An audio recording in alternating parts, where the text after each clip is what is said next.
All right, welcome back, everybody. This is now our fourth or maybe a fifth podcast. Hopefully, we've done some good content to this point.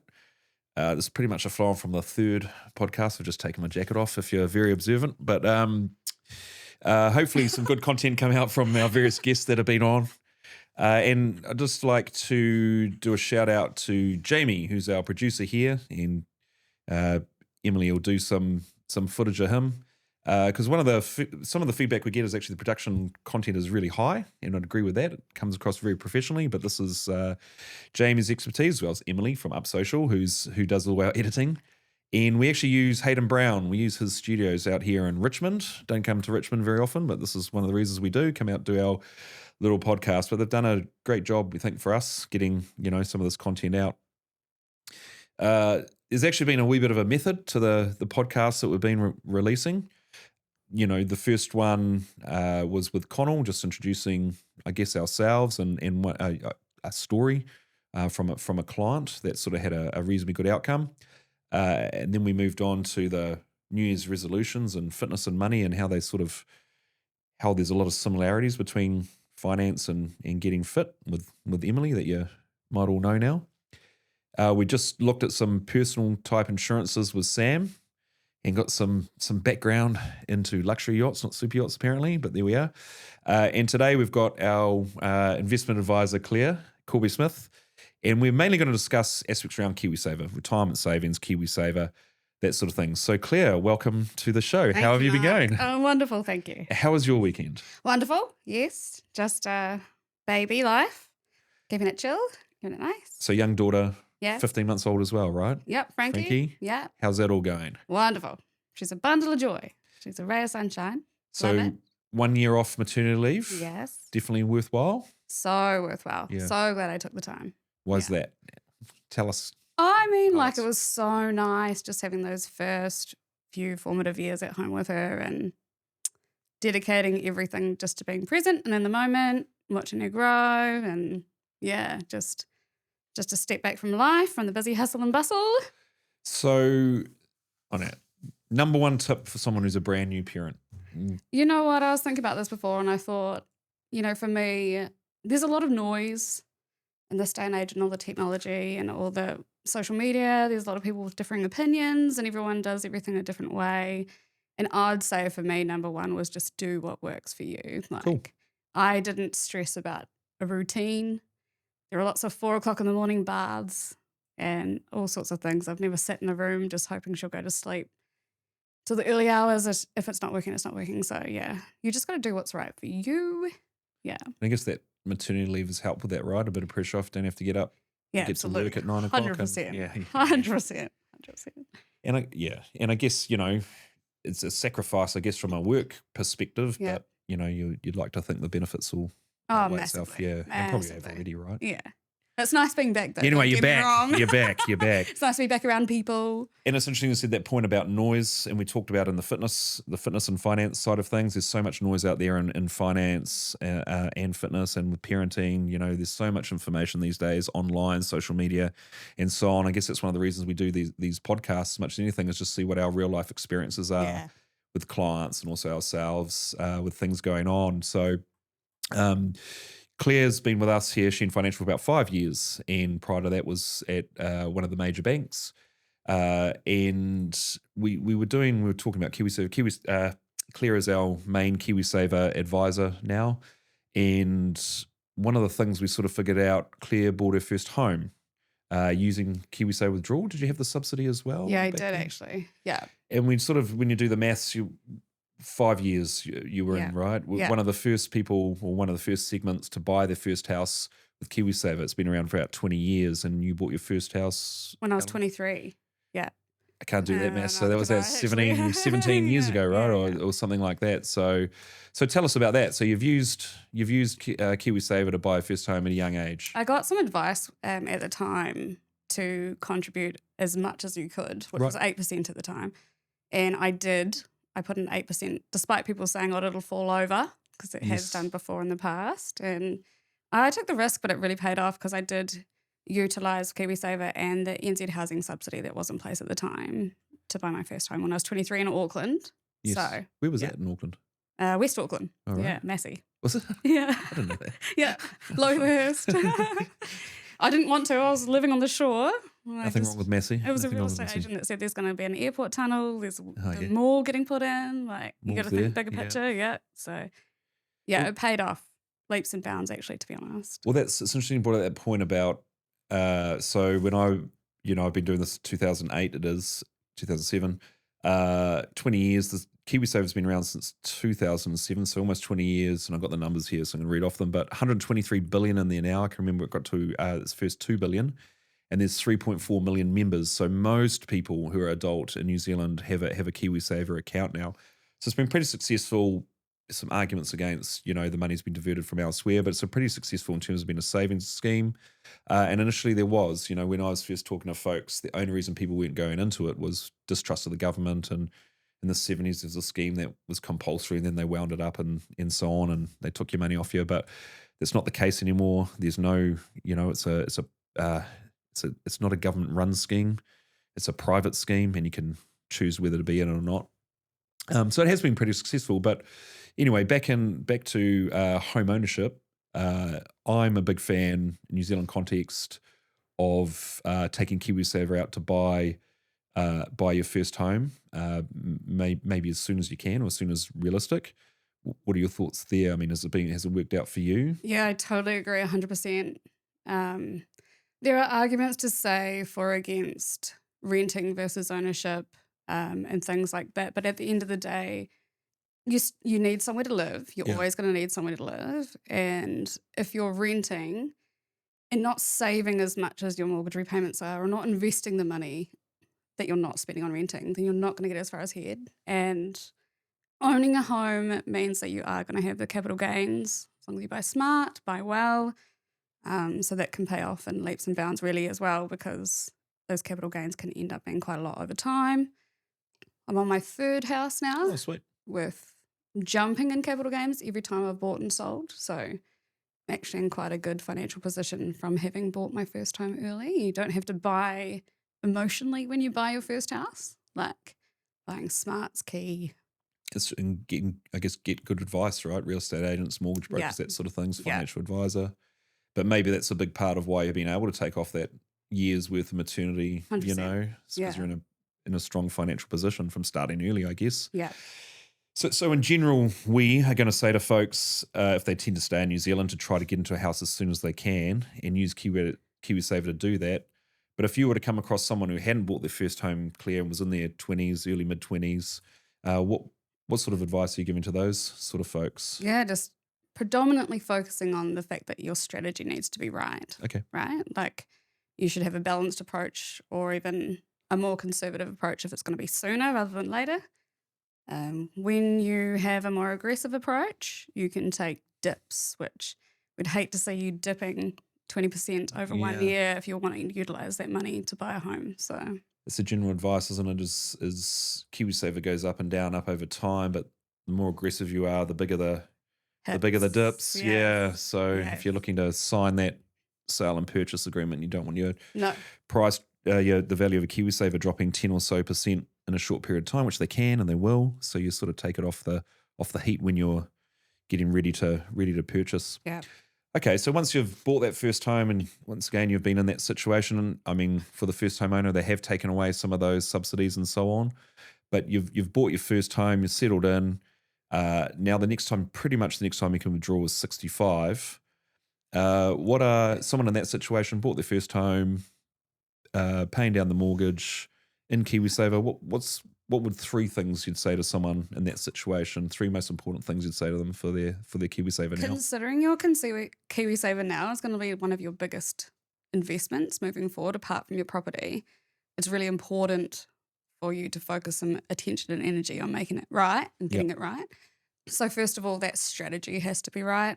So you're talking conservative, balanced, aggressive. Yeah. If you leave it on a conservative fund for the rest of your life, you're going to end up missing out on a lot of money. What's that stat that you've got? Go. So sorted.org have just released a stat where the average Kiwi, the difference between conservative and growth funds over the lifetime of your policy or your investment fund, so it might be 30 years, is on average costing Kiwis $130,000. So that's just the difference between leaving it on a conservative to a growth fund, not even an aggressive fund. I guess the thing there, which we say to people all the time, is when we're talking about, risk and being aggressive and so on, KiwiSaver inherently, if you have a mainstream fund, a good quality fund, you basically cannot lose all your money in it or can't go to zero. It can come back. So it's not a case of you are going to lose all your money the more aggressive you are. It's just these fluctuations, right? Yeah. And the more aggressive you are over if you can afford to be more aggressive over 30 years, you are going to make more money over time. And that figure, 140 grand, that wouldn't go astray, one would imagine, No. on retirement. If someone turned up and said, here's 140 grand, you're going to say yes to it, aren't you? And all you have to do is get your settings right earlier on. So, And that's just thinking long term. That's just leaving it over time. Not doing anything, but leaving it over time. So if number one is get your strategy right, what Yeah. would number two be? So that as part of that strategy, being right, dealing with your contribution rates. Yes. So how much you're putting in, for Yes. example. So quite often people will buy their first home and think, I don't need it anymore. I don't want it anymore. So doing the compulsory 3.5%, having your employer put in that 3.5%, you're still collecting that extra investment that you should be utilising to save over time. So don't opt out. Don't just leave it forgotten and hidden, but ride that out. And then with that contribution rate being compulsory at the minimum, you can still utilise the fact that this money gets taken out of your wages to save for your retirement. Like it's still a retirement savings scheme for you, for that security when you retire. So even if you can't see it, you can't spend it, Yeah. then continue to contribute more than that. But there are different ways of doing that too. You don't just have to leave it there locked into a Well, government fund. That's the thing, right? We would tend to say whatever your employer puts in, you should match as a minimum, right? Because some employers, very few, not me, but some employers put in more than 3.5. Hang on a minute. Yeah. Where are we going here? Put in a little bit more. So you should always match. I see that a few times in some government sector sort of jobs where they might have a little bit more. So, even though you bought your first home, you want to be saving towards retirement. If you don't see it, I guess at this point it's really a big thing for some folks. Small amounts of money going out without even seeing it, it builds up really, really quickly. And I forget what the average KiwiSaver balance is now. It is about 60 grand or something like that. I know when I look at our clients, their average balance is somewhere between $80,000 and $90,000. It's a lot of money, especially if there's a couple and so on. So 3.5% is the minimum now. It's moving to 4%. I think it's 2028 actually, moving to 4% and 4%. But if you had a little bit more money left over, one option is to what are they now? 3.5%, 4%, 6%, 8%, and 10%, aren't they? Is the bands? What would you say to someone who's got a little bit more to save? Would they put it into KiwiSaver there? It's up to you, but effectively putting it into KiwiSaver will mean from here on out it'll be locked in there till you're 65 years old. And there are other options available, which is where we specialise in managed funds. Yes. And so putting that additional voluntary contribution into a managed fund can effectively do the same job, but you actually will have access to it. It's the key thing, right? There's a cost. So if you're mid-40s, for example, that money is going to be locked up for 20 years. It's actually retirement age, which is 65 at the moment. But they've increased that. Then in theory, KiwiSaver release date becomes later as well. So, there are these other funds that you can go into. You can't have exactly the same characteristics as KiwiSaver, but you can access it, right? So Yeah, 100%. Totally. And I know you've been doing a lot of that for guys saving more, but also kids and grandkids, that sort of thing. Yeah. Really effective way for like education funds and so on. For It's kids. really topical for me at the moment with people wanting to save for their children, asking if they should set up KiwiSaver for their children. Yep. There's no minimum government contribution anymore. No minimum government kickstart payment. Yeah. Kickstart. What is it now? $260 a year is what the government tax credit is, which is, and it's going. And and effectively over time, the government may choose that you can't withdraw KiwiSaver for your first home, which is a conversation they've been having openly for a few years now. So like having it tied in there like that may not be more beneficial for your children or grandchildren than having it in your own managed fund for them. It'd be So, interesting. Now, I had that conversation a couple of times with folks because, in theory, they can. They change the law. One of the frustrations is, there wasn't a lot of confidence in the scheme when it started, and they've actually changed the rules around it a lot over the years. And that's, I guess, a risk to a degree, is that they say, oh, you can't use it for first home yeah. anymore. It's sort of, why your first home, not your first business, for example. There's those sort of arguments, but it'd be a pretty great brave government, I think, to say you can't take it out for you. Not many people in their 20s are going to vote for that government, I don't think. So No, but they so do be make pretty decisions brave. that we're not happy with all the time. Yeah, I get it. And it's just such this big pool of money, Yeah. you think there could be some changes. So yeah. So additional savings, kids and grandkids, there are these other funds that you can use that, a good way of saving, better than bank, and not as you don't necessarily have to borrow like you might have to do for a property. And then, as you say, some people actually just like that. They don't see it, so they take higher levels of KiwiSaver out of their salary, just knowing they can't touch it till retirement and so on. You see that from time to time, bit of personal preference there. So you're an advisor, independent advisor. Why would someone come? Once again, you can go on the internet and or you're happy enough with your bank. Why would someone come to you for advice? It's incredible how many people I come across locally on a daily basis that don't like KiwiSaver because they don't understand it. Still, there are a lot of people using default funds. Default funds mean that your KiwiSaver get put with a provider that the government's given you a choice to access, and effectively you're paying fees to somebody like a bank to give you financial advice on your KiwiSaver, to guide you, to Mm, grow with you, and potentially you're not getting anything back from that. mm. So in dealing with us and with me, you get actually somebody who's there locally that you can talk to that will come with you on your journey. It's a free service that we offer because you're already paying someone for that anyway. So we get paid the same way. And we are independent as well. So Mm. we've got such a good wide range to a lot of KiwiSaver fund providers throughout New Zealand that we can access. So we're independent. Sometimes people can't get access to them themselves, right? You can get, No, yeah. not at all. I Yeah. was just thinking when you're talking then, some of the stuff you see as well.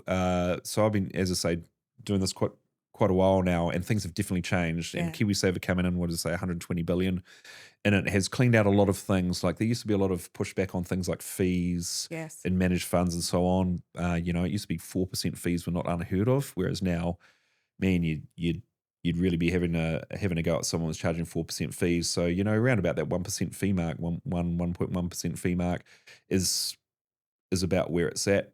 But there's still some, not misbehavior, but definitely, at the end of the day, some of these institutions are massive corporates, they're Yes. commercial entities that are there to make money, and they make Yes. money from you, and they Yeah. make money by charging you.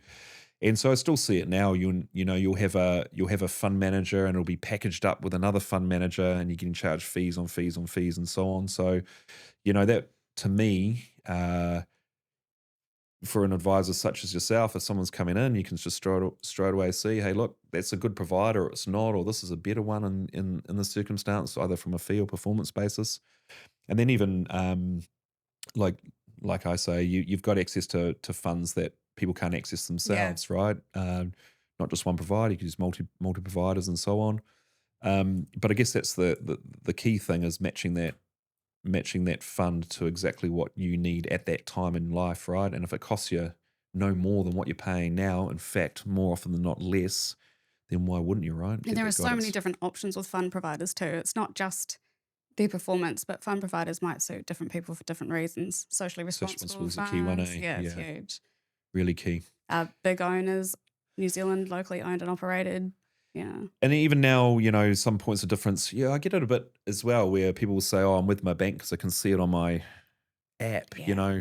Kind of, that's it kind of makes sense. But when you're talking about, like, say, if you've got 100 grand in there and your partner's got 100 grand, 200 grand, because you can see the app, so you don't really care what it's doing. Yeah.